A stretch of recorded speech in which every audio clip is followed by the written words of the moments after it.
From the newsroom at news.com.au. G'day, I'm Andrew Bucklow. And I'm Bronte Coy. And this is the latest from the newsroom. It's Tuesday the 14th of December. There's been an alarming jump in the number of COVID cases in New South Wales. The state recorded 804 cases overnight, which is the highest number of cases recorded since October 2.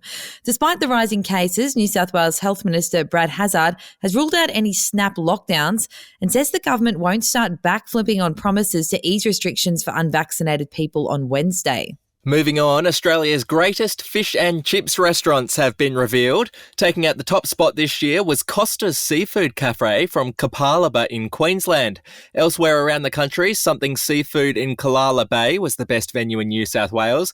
In Victoria, it was the Trident Fish Bar in Queenscliff. In Tassie, it was Fraggles at Invermay. In SA, it was Fish Out of Water in Hyde Park. In WA, it was Pinjarra Fish and Chips. And the best in the Northern Territory was Frying Nemo Fish and Chippery in Stewart Park. To the US now, victims of Larry Nassar, the former US national gymnastics team doctor, are set to receive $534 million in compensation.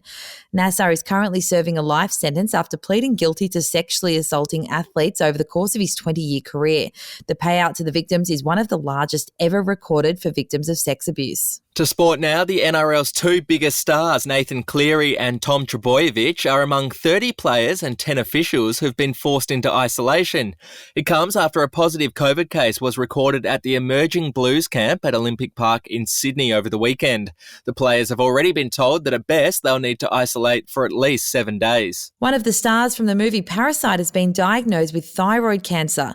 30-year-old Park So-dam, who played the younger sister of the family and became known for her Jessica jingle, has undergone surgery to remove a cancerous mass. She's now focusing on her recovery. And finally, Tom Cruise is really feeling the festive spirit this year. He ordered 300 Christmas cakes from his favourite bakery in LA for the cast and crew of the new Mission Impossible movie. Now, the movie is being filmed in London, so he sent his private jet to collect the cakes and fly them back across the Atlantic. How about that? Do you think they were cupcakes or actual cakes? Because 300 is a lot. I think they were actual cakes. You know, it's a private jet we're talking about here. Wow, that's amazing. What are we getting from our work? Bugger all. That's the latest from the newsroom. We'll be back with another update soon. Follow or subscribe to From the Newsroom wherever you get your podcasts.